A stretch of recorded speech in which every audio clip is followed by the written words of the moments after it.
As a kid, I grew up on a lake in Pennsylvania. And my mother and father and three sisters still live on that lake, still in the house we grew up in. And I watched my mother work her whole life for one goal. Her goal was to be able to retire and enjoy her life at the lake. And when we were kids, our home was open to everybody that wanted to come to the lake. And in particular, I had some cousins who loved the lake and who came to the lake all the time in the summers. And we were very close. My one cousin was like a brother I never had. Loved the guy. And when he got out of high school, and after he'd worked for a few years, and I had moved out by then, he came to the lake and he lived with my folks. And because he was living with my folks, right, he didn't have to pay any rent. Instead, he did work around the house and was helpful to them. And they were very grateful to have him there. It was great. He did a lot of work on the house. He was like a brother, you know? And because he was living at the lake with my folks and not paying rent, and he was a cheap bastard. He was always a cheap bastard. He was able to stash away enough money to buy a house that otherwise nobody in our generation would have been able to do, right? He bought a little house right on the lake, right next to my parents. And it was great. It was great for years and years and years. And it's hard to explain if you're not a person that grew up on a lake in Pennsylvania. Because let me tell you, it's the same down at the shore too. Every inch of ground can be litigated over. And eventually that kind of litigious attitude came to our lake. And one of the neighbors decided that the lakefront, which was always a common green, that is to say that everybody at the lake, whether you lived right on the water or you were back a house or two, you had the right to go down to the lake, right? Or you could have a dock and a boat anywhere on that lakefront. It was a common green to be shared with everyone that lived at the lake. And everybody understood that.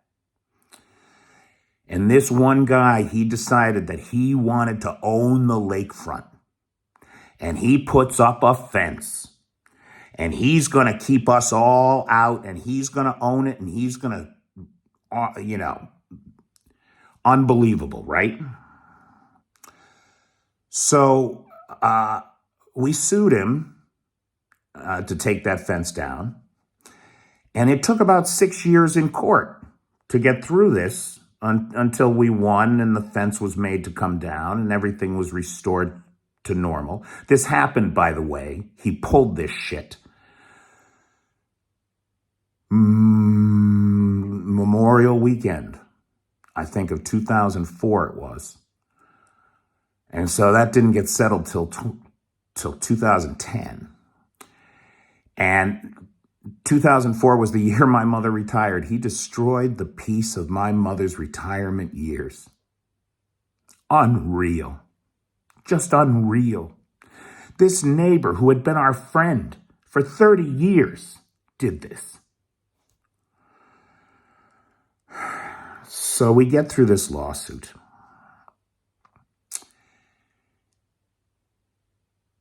And then it turns out that it wasn't just him.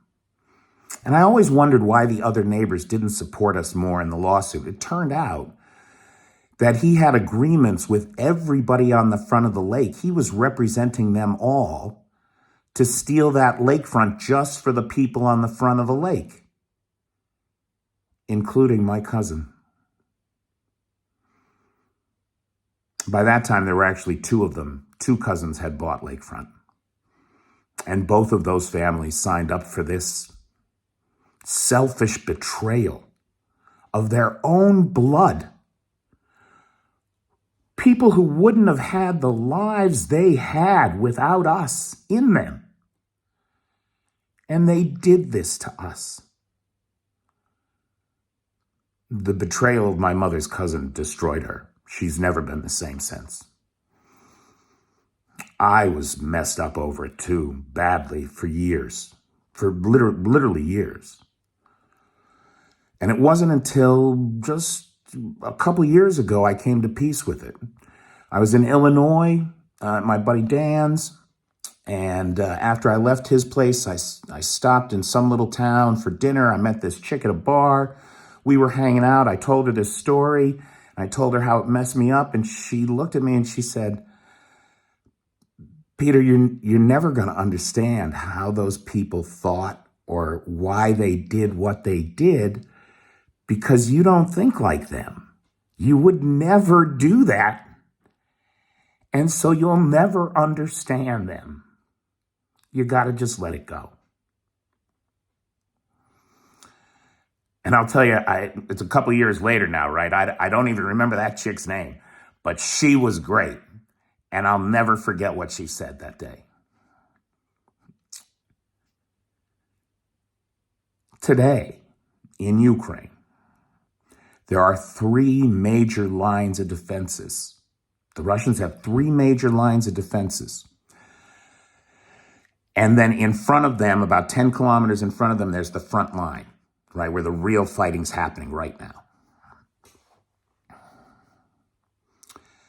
The line of Russian soldiers behind the front lines have orders to shoot any retreating Russian soldiers.